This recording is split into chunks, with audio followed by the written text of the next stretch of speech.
Hello' স্বাগতম জনাইছোঁ মই আকৌ তিনি ব্লগলৈ। আজি গাইজ আমি এতিয়া হীৰকদাৰ লগত কালভাৰত ফুৰিব যাই আছোঁ গাইজ। এইটো চোৱা এইটো হীৰকদা,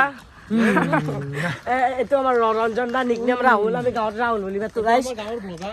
মই আৰু এইটো বিকাশ দা গাইজ। আপোনালোকে খানাৰ ব্লগটো দেখাই পাইছে গাইজ।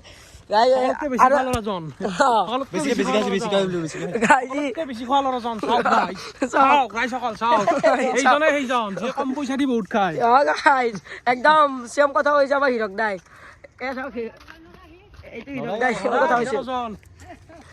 এইটো গাইজ আমাৰ ৰাণী আইতা।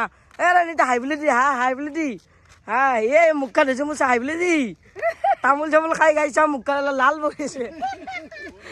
দে যা bye bye bye bye bye bye যা হা বঢ়িয়াকে বঢ়িয়াকে যা।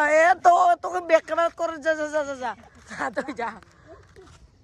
তো গাইজ বাকি তো আমার এই রাস্তাটা দেখা পাইছে, এইটো আমার রাস্তা অন্দি ডাইরেক্ট মদ ভাড়া যাই পাই গাইজ, অন্দি বড়ুয়া ভাড়া যাই পাই, এইটো আমি মাজতে।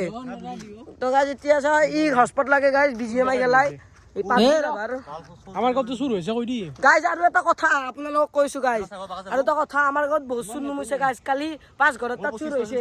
এই এক ঘৰ দেখা পাইছে গাইজ, এক ঘৰ আৰু এইভাগে ভিতৰে বহুত কেই ঘৰমান আছে গাইজ। কোনোবাৰ বাচন চাচন চুৰ হৈছে, কোনোবাৰ আৰু গাইজ আমাৰ হেমন্ত মামা আনাৰ গাইজ বাহিৰত এটা জেকেট তৰিছিল পিন্ধি গৈছে গাইজ। আৰু ইয়াতে হেৰি মেলু আনাৰ গাইজ, মেলু মানে লোহিত শৰ্মা বৰদেউতা হয়, নামটো কৈ দিছোঁ লোহিত শৰ্মা। যদি লোহিত শৰ্মা চাই আছে চুৰক শ্বেয়াৰ কৰি দিব যিমান পাৰে, চুৰৰ হাতত পৰিব। তো গাইজ এতিয়া হাতৰ বাহিৰত লংপেণ্ট চাৰ্ট মেলি দিয়া আছিল গাইজ। চুৰে সিৰ কাপোৰখিনি হ'লকে সেই নতুন কাপোৰ পিন্ধি গৈছে গাইজ। এতিয়া যিমান পাৰে চুৰক শ্বেয়াৰ কৰি দিয়ক। মই কৈছোঁ গাইজ, সি চুৰ ধৰা পৰিলে আমাৰ গাঁৱত এনেকৈ মাৰিম বুলি কৈছোঁ গাইজ। এই দোকানৰে জলকীয়াৰ আচাৰ গেলি লৈ চকুৰি তকুৰি খক্তা মাৰি সোমাই দিম গাইজ, ইনকে মাৰিম। এই চুৰ যদি চুৰে ভিডিঅ'টো চাই আছে আমাৰ গাঁৱৰ কাৰণে নাহিব।